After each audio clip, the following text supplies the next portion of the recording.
मैं उस घर में दिया जलाने चला हूं जहां सदियों से अंधेरा है।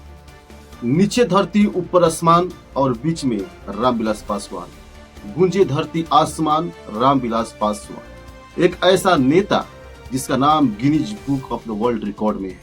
एक ऐसा नेता जो शोषितों, दलितों, पीड़ितों और वंचितों का सबसे बड़ा नेता बनकर उभरा। दोस्तों, बात करते हैं हमारे पूर्व केंद्रीय मंत्री माननीय श्री रामविलास पासवान जी की।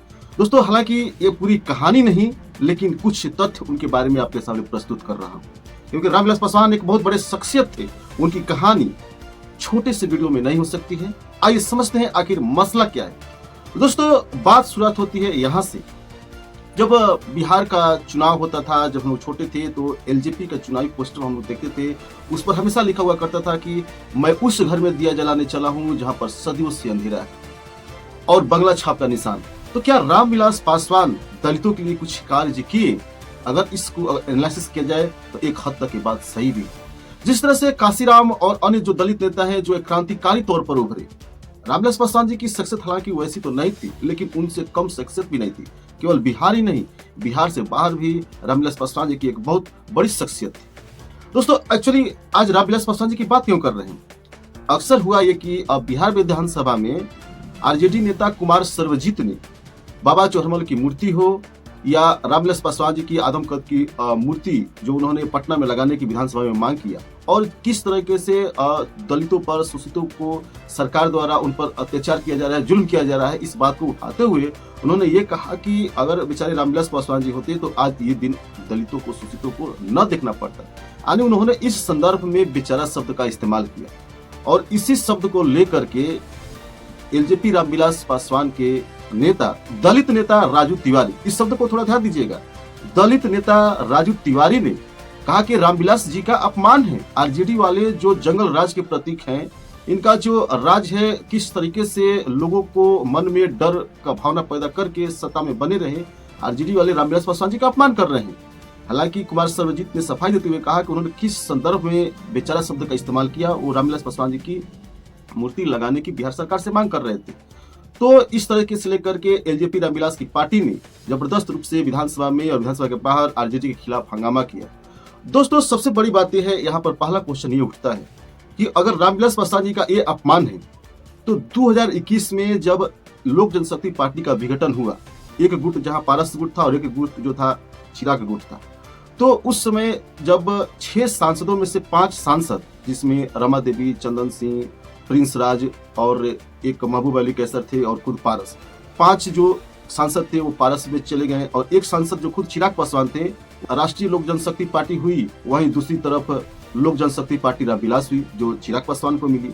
दोस्तों, उस समय क्या हुआ था कि चिराग पासवान को बेदखल कर दिया गया था, किनारा कर दिया गया था, चिराग पासवान अकेले पड़ गए थे। तो मंत्रिमंडल में जगह पशुपति पारस को मिली, और 12 जनपद रोड न्यू दिल्ली में जो रामविलास पासवान का जो बंगला था उसको खाली कराने के लिए सख्त निर्देश दिए गए, और रामविलास पासवान का जो भी सामान था उसको बाहर फेंक दिया गया था। चाहे बाबा साहब भीमराव अम्बेडकर की मूर्ति हो जो रामविलास पासवान जी के घर के अंदर था, या रामविलास पासवान जी की मूर्ति हो, उनका फोटो था, और भी उनके सामान थे जो बाहर रोड पर इस तरह फेंक दिया गया था। तो मेरा प्रश्न ये है कि लोक जनशक्ति पार्टी के नेताओं में उस समय ये हिम्मत क्यों नहीं जगी कि वो प्रधानमंत्री जी के खिलाफ, केंद्र सरकार के खिलाफ आवाज उठाए? क्या वो अपमान नहीं था? और उस अपमान के खिलाफ क्यों नहीं इन लोगों ने आवाज उठाई? भारतीय जनता पार्टी के विरुद्ध बोलने की इनकी हिम्मत क्यों नहीं हुई? और उस समय भी चिराग पासवान मोदी के हनुमान बने रहे, और चिराग पासवान का जो नारा था बिहार फर्स्ट, बिहारी फर्स्ट, उसका क्या हुआ? वो नीतीश कुमार को बोल रहे थे कि वो अच्छे लीडर नहीं है, बिहार के विकास के लिए कुछ नहीं कर पा रहे हैं, और आज उसी नीतीश कुमार के साथ मिलकर के चिराग पासवान सत्ता की मलाई ले खा रहे हैं। और क्या जो बिहार फर्स्ट, बिहारी फर्स्ट का उनका नारा था, क्या वो अब उस नारे को और आगे बढ़ाने में सक्षम है? क्या उनका जो डिमांड था वो डिमांड पूरा हो गया? एक्चुअल बात क्या है इन लोगों की कि इन लोगों का अपना अस्तित्व तो कुछ भी नहीं है। इन लोगों का सिर्फ ये है कि किसी तरह सत्ता में बने रहे, और रामविलास की पार्टी जो है वो 2020 विधानसभा चुनाव में लड़ करके देख ली, इनका अस्तित्व तो जीरो है, एक भी सीट नहीं जीत पाएंगे अगर अकेले लड़ते हैं तो।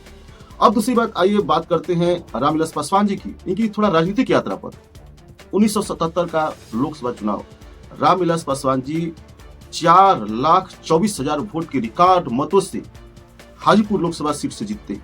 वो कांग्रेस उम्मीदवार भराते हैं और उनको टोटल 83.3% वोट मिलता है, और इस तरह उनका नाम Guinness book of the world record में शामिल होता है। दलितों, शोषितों, पीड़ितों, वंचितों के सबसे बड़े नेता के रूप में उभरती है। रामविलास पासवान 1989 से लेकर के 2020 तक चाहे प्रधानमंत्री कोई भी रहे, इससे कुछ मतलब नहीं है, वो केंद्र में मंत्री के रूप में हमेशा बने रहे। चाहे 1989 में वीपी सिंह की सरकार हो जिसमें वो श्रम मंत्री बने, इसके बाद में 1996 में इधर लमसम में वो चाहे एच डी देवगौड़ा की सरकार हो या इंद्र कुमार गुजराल की सरकार हो या 1998 में अटल बिहारी वाजपेयी की सरकार हो, उसमें रेल मंत्री भी बने थे।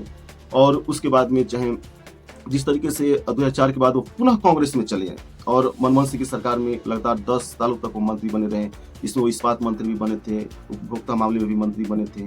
और 2014 के बाद जब प्रधानमंत्री जी का लहर जब पूरे देश में उठता है तो इसके बाद में 2014 में ये फिर से एनडीए में चले आते हैं और इसमें 2020 तक मंत्री बने रहते हैं केंद्र में। और 2020 के बाद आप जानते हैं कि आदरणीय रामविलास पासवान जी स्वर्ग सिधार गए थे, यानी कि 6 प्रधानमंत्रियों के साथ काम करने का उनका अनुभव रहा है। तो दोस्तों आखिर यहाँ पर सवाल ये उठता है कि रामविलास पासवान जी की पार्टी का क्या सिद्धांत था? अगर सत्ता में बने रहना ही उनका सिद्धांत था या उनका भी अपना कुछ सिद्धांत था? लोक जनशक्ति पार्टी का जो अपना संविधान है उसमें सेक्युलर वर्ड भी उन्होंने शामिल किया है, सोशल जस्टिस की बात किया है उसमें, दलित और पिछड़ा का एम्पावरमेंट की बात किया है उसमें। दोस्तों अगर ये सेक्युलर विचारधारा के हैं तो 2002 में जो प्रधानमंत्री जी के मामले में जो गुजरात कांड हुआ था तब पर ये सरकार में बने रहे। अगर ये सोशल जस्टिस की बात करते हैं तो फिर हिंदुत्ववादी पार्टी के गठन में क्यों रहे? अगर ये ठीक है तो फिर ये कांग्रेस में क्यों बने रहे? इनके ही जैसे एक और नेता है रामदास अठावले। दोस्तों कुछ नेता हैं जिनका कि अपना अस्तित्व बचाने के लिए उनका सिर्फ और सिर्फ एक ही सिद्धांत होता है कि किसी तरीके से पार्टी में बने रहे, मतलब कि सत्ता में मलाई चाटते रहे, अपना भागीदारी बना रहे, चाहे कोई भी विचारधारा हो, कोई भी सिद्धांत उससे मतलब नहीं है। कुछ ऐसे नेता हैं इस देश में। ये तो बात थी दोस्तों 2010 का वो दौर जब रामविलास पासवान जी जब राजनीतिक रूप से प्रासंगिक हो चुके थे, उस समय आरजेडी ने उनको राज्यसभा का सांसद बनाया था। तो चिराग पासवान जी जो मोदी जी का हनुमान बने हुए हैं, उनको इस बात को सोचना चाहिए।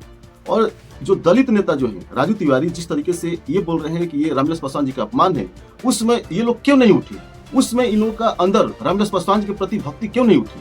ये बहुत ही सोचने और समझने वाली बात है। आपका केवल सिर्फ और सिर्फ एक ही सिद्धांत है कि सिर्फ सत्ता में बने रहे, अकेले आपका कोई भी अस्तित्व नहीं है। और आपकी लड़ाई किससे है? आपकी लड़ाई लालू प्रसाद से है, आपकी लड़ाई आरजेडी पार्टी से है।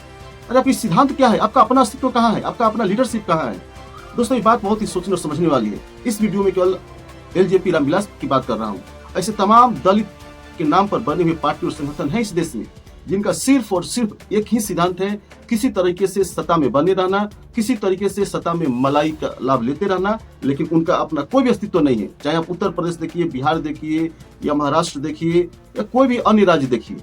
और जो सो कॉल्ड जो शोषित, दलित, पीड़ित, वंचित, उपेक्षित ग्रुप के जो नेता हैं, इनकी विचारधारा देखिए और साफ तौर पर आपको पता चल जाएगा ये किस टाइप के नेता हैं और क्या ये पिछड़ों के लिए, शोषितों के लिए या किसी भी समाज के लिए काम कर रहे हैं।